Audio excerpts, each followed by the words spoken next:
আজকে যদি আমি বলি তোমরা তোমাদের ওল্ড ফ্রি ফায়ার গেমটা আবার খেলতে পারবে, তাহলে বিষয়টা কেমন হবে? হ্যাঁ গাইস, আমি সত্যি বলতেছি ওটাও পসিবল, তবে সেই ক্ষেত্রে তোমাদেরকে কিছু জিনিস ত্যাগ করতে হবে। আজকের ভিডিওটা শুধুমাত্র ওল্ড ফ্রি ফায়ার প্লেয়াররা দেখতে পারো। তবে এখানেও একটা কথা আছে, যারা কিনা র্যাঙ্ক পয়েন্টের জন্য গেম খেলো, অর্থাৎ র্যাঙ্ক প্লাসের জন্য গেম খেলো, তারা আমার এই ভিডিওটা ইগনোর করতে পারো। কারণ যদি ওল্ড ফ্রি ফায়ারের স্বাদ নিতে চাও, তাহলে র্যাঙ্ক প্লাসের কথা তোমার ভুলে যেতে হবে। তো চলো এবার মূল টপিকসে যাওয়া যাক। সর্বপ্রথম তোমাদেরকে এমন একটা স্কোয়াড বানাতে হবে যারা কিনা ওল্ড ফ্রি ফায়ার প্লেয়ার অথবা ওল্ড ফ্রি ফায়ার সম্পর্কে মোটামুটি ধারণা রাখে। এরপর তোমাদেরকে টোটাল 3টা ম্যাপ ডাউনলোড দিতে হবে।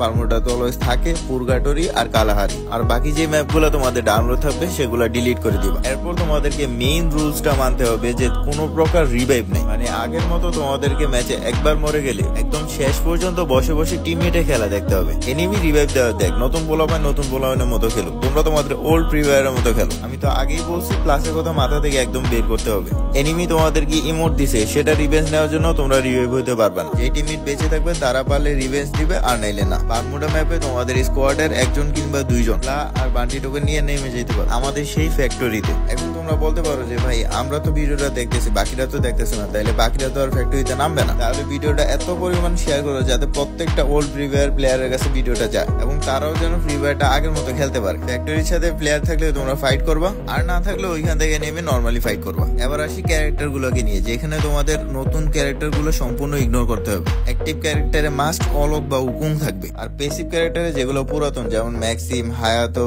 কেলি এরকম ক্যারেক্টার গুলো থাকবে। মেডিকেট হিসেবে তোমরা সুপার মেডিকেট ইউজ করতে পারবে না। সোজা কথা বলতে গেলে গেমের নতুন যেগুলো অ্যাড হয়েছে সেগুলোকে তোমরা ইগনোর করে পুরাতন ওল্ড ফ্রি ফায়ারে যেগুলো ছিল তোমরা সেগুলো ফলো করে গেম খেললেই তোমাদের ওল্ড ফ্রি ফায়ারের স্বাদ নিতে পারবে। হ্যাঁ, এটা সত্য যে সম্পূর্ণরূপে গেমের স্বাদটা নেওয়া পসিবল না। আমি যেভাবে বলছি এইভাবে যদি তোমরা খেলো, তাহলে তোমরা মোটামুটি ওল্ড ফ্রি ফায়ারের একটা স্বাদ নিতে পারবা। যাদের এই স্বাদ নেওয়ার ইচ্ছা আছে তারা আমার বলা টেকনিক গুলা ফলো করে দেখতে পারো। আর হ্যাঁ গাইস, তোমরা তোমাদের ওই প্লেয়ারটাকেও মেনশন করো যারা কিনা ওল্ড ফ্রি ফায়ার প্লেয়ার।